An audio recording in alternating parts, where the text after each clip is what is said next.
George Michael, welcome to Privé and to Greek television. Thank you. It's very nice to be here. Πώς αισθάνεσαι που περισσότερο από 20 χρόνια παραμένουν τα τραγούδια σου πρώτα στις καρδιές μας? Oh, well, it's amazing. It's more than I could ever have hoped to achieve, really. To me, the songs have always been more important than anything else. My voice, definitely more important than the image. But to me, the length of time a song survives in society is its ultimate test. And the fact that these songs are still around and still being played on the radio is absolutely the greatest compliment I could be paid. Επιστρέφεις μετά από 8 ολόκληρα χρόνια με το άλμπουμ Patience. Η πρώτη μεγάλη εντύπωση που δημιουργείται στον κόσμο είναι αφενός το θέμα της επιστροφής σου, αφετέρου και το γεγονός ότι οι επόμενοι δίσκοι σου θα διατίθενται μέσω του ίντερνετ και τα έσοδα θα πηγαίνουν για φιλανθρωπικούς σκοπούς. Well, I think it's a way of reaching my audience without having to go through what to me is becoming, especially in Britain, is becoming a very cruel media. And I don't believe that my audience is cruel or wants to see me treated the way that I normally am. And I'd really like to thank them for 22 years of support by allowing them to download my future compositions for free on the internet. But the site itself will be an optional donation site. So you can have it for free, but it would be really nice if, as you download, you donate something to charity. The choice is up to the individual. Γιατί 8 χρόνια εκτός? Υπήρχε κάποιος σοβαρός λόγος, κάποιος σημαντικός? The biggest reason, in real truth, was a continuing depression after the death of my mother. And if I'm really honest, I don't think it was just the shock of her death, but it was the shock of her death so soon after having been through bereavement, because I lost my Brazilian partner before I lost my mother. And I think I lost my faith for the best part of 3 or 4 years. And to me, it's impossible to write without spirituality. And I basically had to wait for that to come back, however long it took, and I worked all through that period, but it's only really the last year that I've been really comfortable and working again. Να πάμε σε ένα σημαντικό περιστατικό, το οποίο φαντάζομαι ότι σημάδεψε τη ζωή σου, στο θέμα της σύλληψής σου στο Λος Άντζελες. Είχες πει ότι μετά από αυτό το περιστατικό αισθάνθηκες ότι απελευθερώνεσαι. Το ερώτημα το δικό μου είναι γιατί έπρεπε να ξέρει ο κόσμος τις σεξουαλικές σου προτιμήσεις για να αισθανθείς εσύ μέσα σου ότι απελευθερώνεσαι με αυτόν τον τρόπο? Well, yes, absolutely. I think if I had a choice from the age of about 22, 23, I would completely not have had to interact with the media, but it just doesn't work that way. And I think I would have felt absolutely fine with my life as it was, with just the people in my life, all the people in my life knowing exactly who I was. I would have been perfectly happy to keep my privacy, but it takes so much energy to keep your privacy in the modern media that it becomes a burden that you wouldn't otherwise worry about, Mm-hmm. So ultimately, I'd love to have my privacy, but if you can't be private, then you just might as well be honest, Είσαι ικανοποιημένος από αυτά που έχεις πάρει μέχρι τώρα στο θέμα της αγάπης?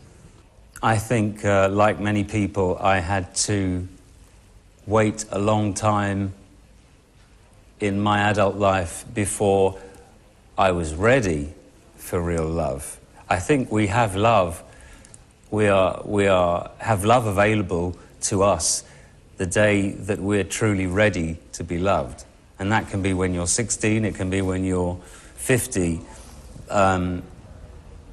But I think like a lot of people who waited until late in their adult life, let's say later than most in their adult life, to find love.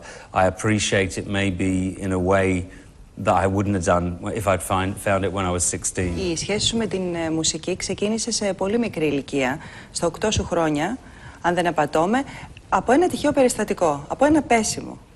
Oh, it's a very strange story. It's really, it's tempting to think it has something to do with, you know, what you hear about left brain, right brain, you know, your imagination and your factual mind, whatever. But I fell, I had a very bad fall, cracked my head, and in the year after that, in the year and consequent to that accident, not only my interests but my abilities seemed to change.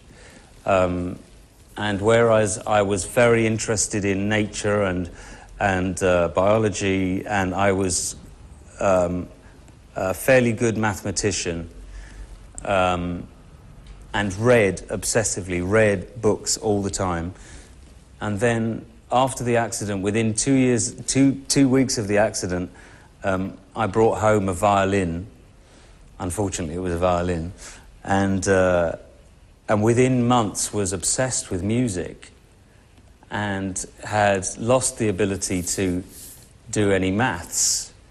And lost my interest in, you know, nature and bugs and insects and stuff. So really not my personality, but my interests and abilities changed drastically after that event. So I have to believe that it's possible I wouldn't have been a musician, you know. It's possible that flight of stairs has contributed to musical history. Αυτό που ίσως δεν ξέρουν οι περισσότεροι είναι ότι έγινες ένα superstar που ξεκίνησες πλένοντας πιάτα στο εστιατόριο του πατέρα σου, αν δεν κάνω λάθος, σωστά? Oh, that's one of many things I did, many jobs I did. But yes, my father regularly would have the entire family working in his restaurant on a Saturday night, when obviously as a teenager you want to be out doing other things.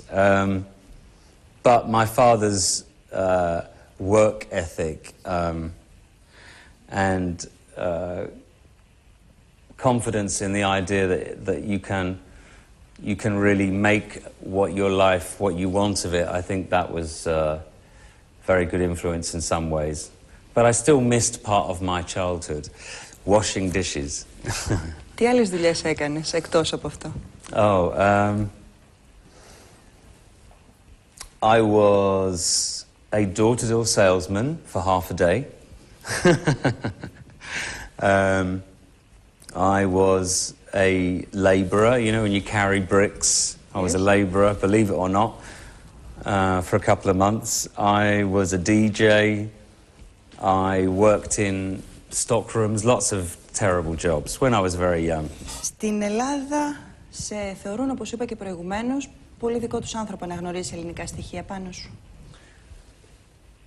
I think I recognize more than I particularly, apart from being hairy, more than I think I recognize Greek Cypriot traits, I recognize my father's traits, which are, and he's very much a Greek Cypriot, and the determination and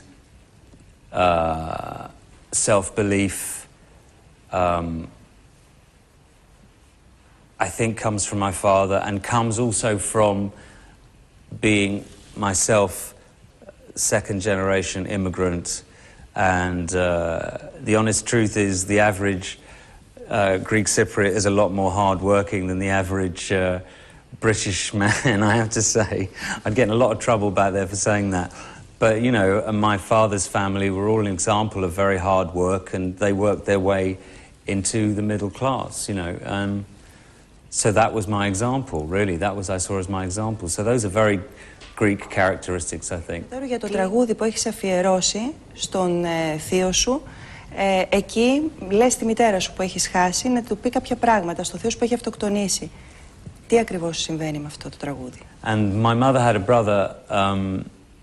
The changes I'm talking about are simply about the fact that I am a living in the year 2004, openly and very happily with my partner Kenny, that depending on where you are born or are lucky enough to live on this planet, in many parts of the planet, it's a much, much better time than it could ever have been in previous history to be a gay man, and that the problems that he must have had as a man in the 50s, at least in my society, are behind us now.